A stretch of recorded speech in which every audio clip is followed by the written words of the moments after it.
Hello viewers, আশা করি সবাই ভালো আছেন, সুস্থ আছেন। এখনও অনেকেই উইন্ডোজ 7 লাভার আছেন এবং যারা ইউজ করতে খুব স্বাচ্ছন্দ্য বোধ করেন উইন্ডোজ 7।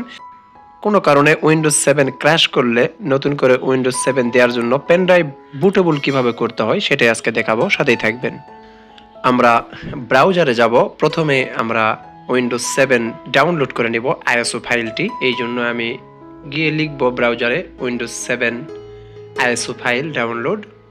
এখানে দেখতে পাচ্ছেন, এখানে ক্লিক করব এবং স্ক্রল করে নিচের দিকে যাব। এখানে যে লিঙ্কটি দেখতে পাচ্ছেন এই লিঙ্কটিতে ক্লিক করব।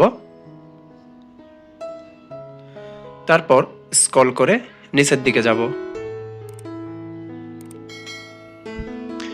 এখানে দেখুন 32 বিট এবং 64 বিট দুটি আছে। এখানে দেখতে পাচ্ছেন এটা হচ্ছে প্রফেশনাল আর এটা হচ্ছে আলটিমেট প্রফেশনাল, এবং নিচে এখানে দেখতে পাচ্ছেন হোম।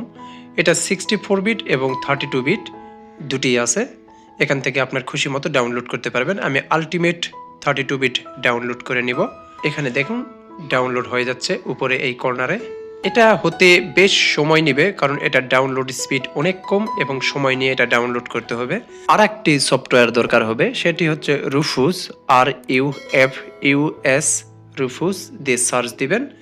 তারপর এখানে যে শুরুতে যে লিঙ্কটি দেখতে পাবেন সেখানে ক্লিক করবেন। তারপর স্ক্রল করে নিচের দিকে যাবেন। এখানে দেখতে পাচ্ছেন কয়েকটি ক্যাটাগরি।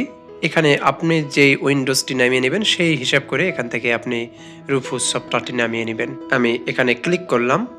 এখানে দেখতে পাচ্ছেন ডাউনলোড হয়ে যাচ্ছে। এটা খুব ছোট একটা সফটওয়্যার। এটা এই কোণাতেই দেখুন নেমে গেছে। এখানে দেখুন নেমে গেছে। আমি এখন একটা পেন ড্রাইভ, মিনিমাম 8 জিবি হতে হবে উইন্ডোজ 7-এর জন্য, মিনিমাম 8 জিবি।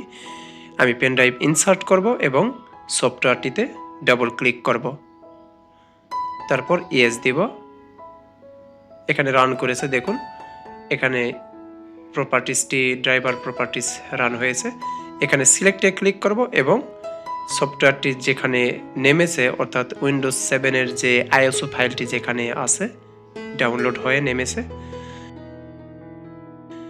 সেখানে আমি যাব। এখানে এই যে এটাতে ক্লিক করে আমি ওপেন দিব। তারপর এখানে যে অপশানগুলো আছে এগুলোর কোনো পরিবর্তন করার দরকার নেই। MBR এগুলো থাকবে, এগুলো কোনো কিছুতেই হাত দেওয়ার দরকার নেই। সরাসরি স্টার্টে চলে যাব।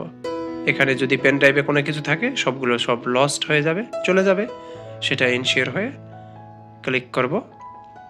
তারপরে এটা কমপ্লিট হতে একটু সময় নেবে এবং অটো রান দেওয়া আছে কম্পিউটারে, এই জন্য এটা রান করেছে। এটা কেটে দিবেন।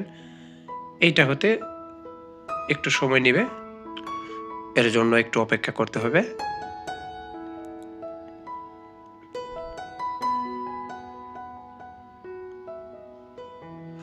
%% হওয়ার পর ক্যান্সেল বা ক্লোজ দিবেন।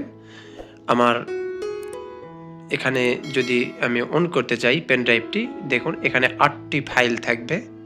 এই 8টি ফাইল নিশ্চিত করবেন যে এখানে আছে আপনার পেন ড্রাইভের ভিতরে। এই ছিল ভিডিওটি। যদি ভিডিও ভালো লাগে তাহলে অবশ্যই লাইক, কমেন্ট, শেয়ার করবেন আর সাবস্ক্রাইব করে সাথেই থাকবেন।